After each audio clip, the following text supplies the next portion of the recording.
ശരിക്കും പറഞ്ഞാൽ പാകിസ്ഥാനിനുള്ളിൽ 2 രാജ്യങ്ങൾ വരുന്നു എന്ന തരത്തിലുള്ള വാർത്തകൾ അപ്പുറത്തേക്ക് വരുന്നത്. ഇപ്പോൾ ഖൈബർ പഖ്തൂൺഖ മേഖലയിൽ കുറേ പ്രശ്നങ്ങൾ ഉണ്ടാകുന്നു. ഇപ്പുറത്തേക്ക് നോക്കിയാൽ ബലൂജ് മേഖലയിൽ പ്രശ്നങ്ങൾ ഉണ്ടാകുന്നു. അസിം മുനീറിന് ഇപ്പോൾ പാകിസ്ഥാനിലെ ജനങ്ങളെ അല്ലെ അവിടുത്തെ പ്രശ്നങ്ങൾ ഉണ്ടാക്കുന്ന ആഭ്യന്തര കലാപകാരികളെ ഒന്നും നേരിടാൻ പറ്റാത്തൊരവസ്ഥ. അതാണോ സംഭവിച്ചുകൊണ്ടിരിക്കുന്നത്? പാകിസ്ഥാൻ കൈവിട്ടു. അതുകൊണ്ടാണ് ഏറ്റവും അവസാനം ഇയാളെ ഏൽപ്പിച്ചതെന്നും കൂടി ഒരു വാർത്ത വരുന്നുണ്ട്. എങ്ങനെയും ഇയാളെ കൊണ്ടാക്കാൻ പറ്റുമെങ്കിൽ ഉണ്ടാകട്ടെ. കാരണം ഇത് 4 വഴിക്കായി പോയി. 4 പ്രവിശ്യയായത്. ഒന്ന് ഖൈബർ പഖ്തൂൺ മേഖല, ഒന്ന് ബലൂചിസ്ഥാൻ മേഖല, ഒന്ന് സിന്ധ് മേഖല അല്ലേ, ഒന്ന് പഞ്ചാബ് മേഖല. ഇതിപ്പോ 4 മേഖല പാകിസ്ഥാനകത്ത് 2 രാജ്യം തന്നെയായി. അത് പറയാതിരിക്കാൻ നിവൃത്തിയില്ല. അവർ ഈ മറച്ചു വെച്ചിരിക്കുന്ന ഔദ്യോഗികമായിട്ട് പറയുന്നില്ലെന്നേ ഉള്ളൂ. ഖൈബർ പഖ്തൂൺ മേഖലയില് നമ്മൾ പറയത്തില്ലേ ഒരു അഫ്ഗാനാത്, അവിടുത്തെ എല്ലാ സംവിധാനവും അവിടെ.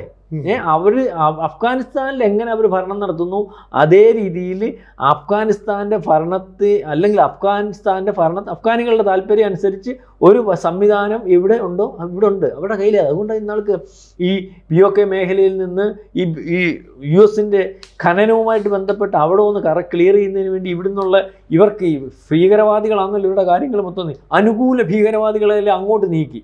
POK നമ്മൾ നോട്ടം വെച്ചുകൊണ്ടുണ്ട്. എന്നിട്ട് വ്യോമാക്രമണം നടത്തി ഓർമ്മയുണ്ടോ പാകിസ്ഥാൻ ഒതുക്കാൻ വേണ്ടി സ്വന്തം ജനതയ്ക്ക് മേളിൽ. എന്നിട്ട് അവിടെ ഒന്നും നടന്നില്ല. അതിന് ശേഷമാണ് അഫ്ഗാനിസ്ഥാനിലോട് പ്രശ്നം ഉണ്ടാക്കിയത്. എന്നിട്ടൊന്നും ആ അടിയിലൊന്നും അതിലെ തിരിച്ചടി കൊടുത്തു പാകിസ്ഥാൻ നിവർത്തിയില്ലാതെ പാകിസ്ഥാൻ നോക്കി ടെസ്റ്റ് ദിവസം നടത്തി നോക്കിയതാണ്. അതിനുശേഷം ഇവിടെ കയറി വീണ്ടും അതിന് മുമ്പേ സജീവമായിരുന്നു. അതുകൊണ്ടായി വ്യോമാക്രമണം വീണ്ടും സജീവമായി. ഇവിടെ നമുക്കറിയാം വാർത്ത കേട്ട ഞെട്ടിപ്പോൾ ദേശീയ മാധ്യമങ്ങൾ വരുന്നത് ബലൂചിസ്ഥാൻ ഏരിയ കവർ ചെയ്യുന്ന അല്ലെ ബലൂചിസ്ഥാൻ ഏതാണ്ട് സ്വതന്ത്ര രാജ്യം പ്രഖ്യാപിച്ചു കൂടി പാർലമെന്റും ഒക്കെ അവന്മാർ അറിയാമല്ലോ. അത് മുക്കാൽക്കാർ അവിടെ ഒന്നും കയറാൻ പറ്റത്തില്ല. അവിടെ പെട്രോളിംഗ് നടത്തുന്നത് അഫ്ഗാനിസ്ഥാനാണ്. ഈ അഫ്ഗാനിസ്ഥാൻ തകരിക TTP കഴിഞ്ഞ ദിവസം ഏറ്റവും പ്രധാനപ്പെട്ട വാർത്ത അവർക്ക് ഞങ്ങൾ വ്യോമസേന തുടങ്ങാൻ പോവാണ്. ഒന്ന് ആലോചിച്ച് നോക്കി. ചുമ്മാ അങ്ങ് തുടങ്ങാൻ പറ്റുമോ? ഒരു രാജ്യത്തിനകത്ത് ആ ഒരു രാജ്യത്തിൻ്റെ പ്രവിശ്യ കൈകാര്യം ചെയ്തിരിക്കുന്ന നമ്മുടെ ഭാഷയിൽ പറഞ്ഞാൽ നമ്മളോടിപ്പം താല്പര്യം എടുത്ത് നിൽക്കുന്ന നാളെ കാലത്തെ നമ്മുടെ ശത്രുവാകാൻ സാധ്യത ഉള്ളതൊക്കെ ആയത് ഇതിനെക്കാട്ടി കൂടുതൽ തീറ്റിപ്പോറ്റിയ ബംഗ്ലാദേശിനെ. തമാശയല്ല. ഇപ്പം അവർ നമ്മുടെ സഹോദരനെ ഞങ്ങൾ പറയുന്നു നമുക്ക് അനുകൂലമായിട്ട് നിൽക്കുന്നു. അതുകൊണ്ട് തന്നെ നമുക്ക് അനുകൂലമായിട്ട് നിൽക്കുന്നിടത്തോളം കാലം നമ്മൾ അവനെ ഉപയോഗപ്പെടുത്തും. പാകിസ്ഥാൻ അതിനകത്ത് പാകിസ്ഥാനകത്ത് നിൽക്കുന്ന ഒരു ഭീകരവാദ സംഘടന പറയുകയാണ് ഞങ്ങൾ വ്യോമസേന ഉണ്ടാക്കാൻ പോകും, അല്ലെങ്കിൽ ഞങ്ങൾക്ക് ഉടനെ ഉണ്ടാവും. ഇത് തന്നെ കഴിഞ്ഞ ദിവസം അഫ്ഗാനും പറഞ്ഞു ഞങ്ങൾ വ്യോമസേന യൂണിറ്റ് തുടങ്ങാൻ പോലെ വ്യോമസേന തുടങ്ങാൻ പോകും. ഇതുവരെ ആ രാജ്യത്തിനില്ല. അങ്ങനെ തുടങ്ങണമെങ്കിൽ അഫ്ഗാനിസ്ഥാൻ ചുമ്മാ തുടങ്ങാൻ പറ്റുമോ? അതിനകത്ത് തുടങ്ങണമെങ്കിൽ ഇപ്പോൾ അഫ്ഗാനിസ്ഥാൻ്റെ സ്വന്തമായിട്ട് പട്ടാളം നല്ല പരടിക്കുന്ന പട്ടാളമില്ല. ഗറില്ല യുദ്ധം പറയാം. ഇപ്പം പിന്നെ പട്ടാളമൊക്കെ ആരൊക്കെ ട്രെയിനിങ് കൊടുക്കുന്നുണ്ട്. ഇപ്പോൾ പട്ടാളം നല്ലപോലെ പരേഡും യുദ്ധമൊക്കെ ചെയ്യുന്നുണ്ട്. അപ്പോൾ അവർക്കത് ചെയ്യണമെങ്കിൽ ഒന്നെങ്കിൽ റഷ്യ, ഇന്ത്യയും ചൈനയൊക്കെ ഉള്ള സഹായം വേണം. വിമാനം കൊടുക്കണം, വിമാനം പറത്താൻ ആളിനെ കൊടുക്കണം, ട്രെയിൻ ചെയ്യാൻ ആളിനെ കൊടുക്കണം. അപ്പോൾ അതല്ല പറഞ്ഞു വന്നത്. ഇപ്പം ഇതിനകത്ത് ഈ പറയുന്ന 2 മേഖല പൂർണ്ണമായിട്ടും, അതായത് POKയുടെ കാര്യം അറിയാമല്ലോ.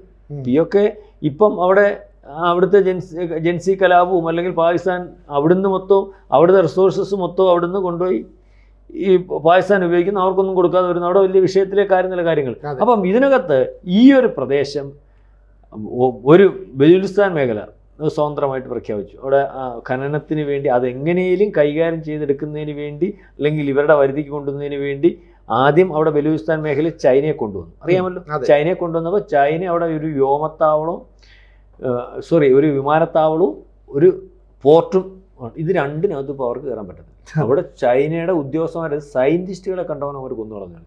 ഇവരെന്ന് പറഞ്ഞാൽ ഈ ബലൂചിസ്ഥാൻ മേഖലയുള്ളവരെന്ന് പറയുന്നത് എൻ്റെ ഒന്ന് സിനുവിന് ജീവിക്കണ്ടെങ്കിൽ പിന്നെ മരിക്കുന്നതിന് പാടൊന്നും എന്തും നടത്താം. അതെ, സിനു ഈ പണ്ട് ശിവജി പറഞ്ഞ പോലെ മരിക്കുമെന്ന് കണ്ട് യുദ്ധം ചെയ്യും, നിങ്ങളുടെ യുദ്ധം ജയിക്കും.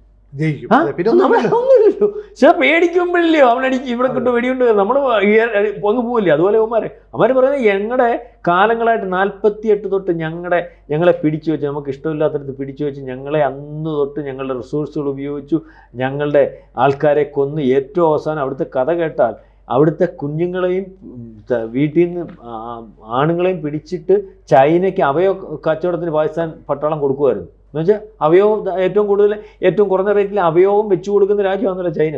ഇവിടുന്ന് ആളിനെ അവർ സ്വന്തം രാജ്യത്ത് പിടിച്ചെടുക്കും. അതേ രീതിയില്ല. അപ്പോൾ അവർ പറഞ്ഞാൽ ഞങ്ങൾക്ക് എന്തുവായാലും ജീവിതം പോയി, ഞങ്ങൾ മരിച്ചാലും വേണ്ടുമല്ലോ ഇത് സ്വതന്ത്രമാക്കിയിട്ട് നടത്തും. അപ്പോൾ അവർ ചാവേറാണ് അവരുടെ പ്രധാനമായിട്ടും. അവരിനി ഏത് പട്ടാളം വിചാരിച്ചാൽ എന്ത് ചെയ്യാനും നമ്മുടെ പ്രധാനമന്ത്രി എന്തുവാ രാജീവ് ഗാന്ധിയെ കൊന്ന ജാവേറില്ല, അവളോട് അങ്ങ് പൊട്ടിത്തെറിക്കുക. ഒറ്റ ഉദ്യമമുള്ളൂ രാജീവ് ഗാന്ധിയെ കൊല്ലണം എന്ന് പറഞ്ഞാൽ ഇവർക്കതേ ഉള്ളൂ. യുവമാരെ ഒരു കാരണവശാലും അനുവദിക്കത്തില്ല. ഞങ്ങൾക്ക് മരിച്ചാലും കുഴപ്പമില്ല, ഞങ്ങളുടെ കുഞ്ഞുങ്ങളെങ്കിലും രക്ഷപ്പെടുമല്ലോ എന്നുള്ള മാനസികാവസ്ഥയിൽ അവിടെ. അപ്പോൾ ആ ഒരു രാജ്യം ഏതാണ്ട് ഓക്കെ, അവിടോട്ട് കയറാൻ പറ്റത്തില്ല. മുക്കാൽ പ്രദേശവും അവരുടെ ഓഫീസും അവരുടെ സംവിധാനം അവരുടെ നിന്നത്. ഖൈബർ പത്തൂൺ മേഖലയിലും അതേ അവസ്ഥയാണ്. ഈ TTPയുടെ സർവാധിപത്യത്തിലാണ്. അവിടെ അവർ രാജ്യത്തിലേക്ക്. അപ്പോൾ ഈ രണ്ട് രാജ്യം TTP പറഞ്ഞ മാധവല്ല, അവർക്കത് പോരാന്നാ. ഈ നമ്മുടെ സിർക്ക് മേഖല എന്ന് പറഞ്ഞൊരു സിന്ധല്ല, ഈ വേറെ ഗിൽജിത് ബാൾട്ടിസ്ഥാൻ പാക് ഒക്കുപൈഡ് കാശ്മീർ നമ്മുടെ സ്ഥലമാണ്. അവര് ഇവര് ഗിൽജിത്തിനും പറയുന്നുണ്ട് ഇവന്മാർ വേറെ ഇവന്മാർക്ക് അവിടെ പോരാ, പാകിസ്ഥാന്റെ ഭരണ ഇവന്മാർക്ക് പിടിക്കണമെന്ന് പറയും. അല്ല, അതിനകത്ത് പ്രശ്നം ഈ പണ്ട് മുതലേ അഫ്ഗാനിസ്ഥാന്റെ സംസ്കാരം ഉള്ളവരാണ് ഈ പറയുന്ന ഈ മേഖലയാണ്. കാരണം അവിടെ നിന്നൊരു താൽക്കാലിക ഒരു അതിർത്തിയൊക്കെ ഉണ്ടെങ്കിൽ, കാരണം ബ്രിട്ടീഷുകാർ തിരിച്ചു പോകണല്ലോ. അങ്ങനെയാണ് ഈ ഡ്യൂറൻ ലൈൻ ഉണ്ടാക്കുന്നത്. അപ്പോൾ കുറച്ച് ഈ പറയുന്ന അഫ്ഗാനിസ്ഥാനുകാർ ഇവിടെ, കുറച്ച് പേര് അപ്പുറത്താണ്. പക്ഷേ ഇവർ തമ്മിൽ ഭയങ്കര ബന്ധമാണ്. ഇവിടേക്ക് പാകിസ്ഥാൻ കടന്നു വരാൻ പറ്റുന്നില്ല. അങ്ങനെയാണ് ഈ താലിബാൻ്റെ ബന്ധമുള്ള തെഹ്രീക്കെ താലിബാനിൽ പാകിസ്ഥാൻ ഇവിടെ പ്രവർത്തിക്കുന്നത്. ഈ പ്രവർത്തിക്കുന്നവർ പതുക്കെ അതിൻ്റെ ഭരണം ഏറ്റെടുക്കുന്നു. എന്നിട്ട് ഇവിടെ ഞങ്ങൾ എയർഫോഴ്സ് തുടങ്ങുന്നു. എന്നിട്ട് ഞങ്ങൾ അവിടെ പോലീസിനെ കൊണ്ടുവരുന്നു, പട്ടാളത്തെ കൊണ്ടുവരുന്നു. ചുരുക്കം പറഞ്ഞാൽ പാകിസ്ഥാൻ അങ്ങോട്ടേക്ക് കയറണ്ട. അതുകൊണ്ടുകൂടി ആയിരിക്കും അസീം മുനീർ ഇങ്ങോട്ട് വന്നപ്പം സർക്കാർ വിചാരിച്ചാൽ ഇയാൾ വരട്ടെ, ഇയാൾക്ക് നമുക്ക് കുറച്ചുകൂടി ഇടിച്ച് കയറാൻ പറ്റുമല്ലോ. ഒരു സൈന്യാധിപന് അത്തരത്തിലുള്ള കാര്യങ്ങൾ ചെയ്യാം. സിയാ ഉൾ ഹക്കിൻ്റെ കാലം മുതൽ അത് തുടങ്ങിയിട്ടുണ്ട്. അതുകൊണ്ട് തന്നെയാണ് ഈ അസീം മുനീറിന് എല്ലാം സഹായം ചെയ്യുന്നത്. മാത്രമല്ല അമേരിക്കൻ പ്രസിഡന്റ് ട്രംപ് എല്ലാ പിന്തുണയും കൊടുക്കുന്നുണ്ട്. അതുകൊണ്ടൊക്കെ ആയിരിക്കും ഈ രീതി മുന്നോട്ട്. പക്ഷേ ഈ പറയുന്ന ഗിൽജിത്ത് ബാൾട്ടിസ്ഥാൻ്റെയും ഈ പിന്നെ POK പാക് ഒക്കുപൈഡ് കാശ്മീരിന്റെ ഒക്കെ നിയന്ത്രണം കൂടി വേണമെന്ന് പറയുമ്പോഴത്തേക്ക് പാകിസ്ഥാന് പിന്നെ അത് രക്ഷയില്ലെന്നല്ല. ഇതിനകത്ത് വേറെ വലിയ കാര്യം, നമ്മുടെ ഭരണാധികാരികളും ഏറ്റവും അവസാനം അഫ്ഗാനിസ്ഥാൻ പറയുന്നുണ്ടല്ലോ നമ്മളുടെ സഹോദര രാജ്യം ഇന്ത്യയെന്ന്. കഴിഞ്ഞ ദിവസം നമ്മുടെ ജയശങ്കർ പറഞ്ഞില്ലേ ഞങ്ങളുടെ അതിർത്തി രാജ്യമാണ്. അതിൻ്റെ അർത്ഥം എന്തോ?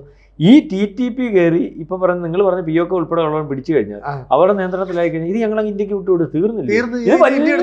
ഇത് വലിയ ഓപ്പറേഷൻ പ്ലാൻ ചെയ്തേക്കുക. അതെ, നമ്മളെന്നെ പറയുന്നത് നമുക്ക് POK പിടിച്ചെടുക്കൊന്നും വേണ്ട, ഇത് വലിയ ഓപ്പറേഷൻ പ്ലാൻ ചെയ്തിരിക്കുകയാണ്. അപ്പോൾ കഴിഞ്ഞു ഇപ്പം സിനുജി പറഞ്ഞ പോലെ അമേരിക്കയെ ഏൽപ്പിച്ചു. അമേരിക്ക ഇപ്പം എവിടെ അറിയത്തില്ല. അത് തന്നെയാണ് ഇപ്പോൾ പ്രശ്നം. അമേരിക്കയ്ക്ക് ഇപ്പം തായ്വാൻ്റെ അകത്തെ വിഷയം. തായ്വാനെ പിടിക്കാൻ ചൈന നിൽക്കുകയാണ്. സപ്പോർട്ട് റഷ്യയുടെ ഉണ്ട്. റഷ്യ പറഞ്ഞിട്ടുണ്ട് ഏത് രാജ്യം ഞങ്ങളുടെ കൂടെ നിൽക്കുന്ന അവൻ എന്താവശ്യം വന്നാലും പിടിക്കും. അപ്പം ഭയങ്കര തട്ടിലേക്ക് പോവുക. കാരണം സ്വന്തം രാജ്യം അമേരിക്ക വിശ്വസിച്ച് നിൽക്കുക. അവർക്ക് തന്നെ അറിയാം അവസാനം പണി കിട്ടും. അതിപ്പം അവിടോട്ട് പോയേക്കുക. ഇപ്പം ഇയാളും വിശ്വസിച്ച് കാര്യങ്ങളൊക്കെ ഏൽപ്പിച്ച് സംസാരിച്ച് വട്ടമൊക്കെ ഒരുക്കി ആവശ്യം പോലെ വെല്ലുവിളി നടത്തി ബംഗ്ലാദേശിലും കയറി അടിക്കാനുള്ള സംവിധാനം എല്ലാം ഒരുക്കി നിർത്തിയപ്പം ട്രംപിനെ കാണുന്നില്ല. എവിടെ രീതിയായി. അപ്പൊ ഏതാണ്ട് ഇന്ത്യ അടി കിട്ടും, മേടിക്കും, പാകിസ്ഥാനുള്ള കാര്യം ഉറപ്പായി. ഏതാണ്ട് പാകിസ്ഥാൻ ഏതാണ്ട് നമ്മൾ 2014 ശേഷം ഡൽഹി സർവകലാശാലയിൽ അജിത് ഡോവൽ ഒരു ക്ലാസ് എടുത്തു. എങ്ങനെ ആയിരിക്കണം പാകിസ്ഥാനെ തകർക്കേണ്ടത്. പാകിസ്ഥാൻ ഇന്ത്യയിൽ കാണിക്കുന്ന അതേ പരുവത്തിൽ നമ്മൾ തിരിച്ചു തകർക്കണം. അതിനകത്ത് പ്രശ്നം ഉണ്ടാക്കിയിട്ട് ആ രാജ്യത്തെ നാല് വഴിക്കാക്കിയാൽ മാത്രമേ നടക്കത്തുള്ളൂ എന്ന് വിദ്യാർത്ഥികളടുത്ത് മറുപടി പറഞ്ഞ് നമ്മൾക്ക് ഓർമ്മയുണ്ട്. അതിനുശേഷം ഇപ്പോൾ സംഭവിച്ചുകൊണ്ടിരിക്കുന്നതൊക്കെ അതൊക്കെ തന്നെ. കൂടുതൽ വാർത്തകളും വിശേഷങ്ങളും നിങ്ങളിലേക്ക് എത്താൻ ABC മലയാളം സബ്സ്ക്രൈബ് ചെയ്യുക, ബെൽ ബട്ടണും അമർത്തുക.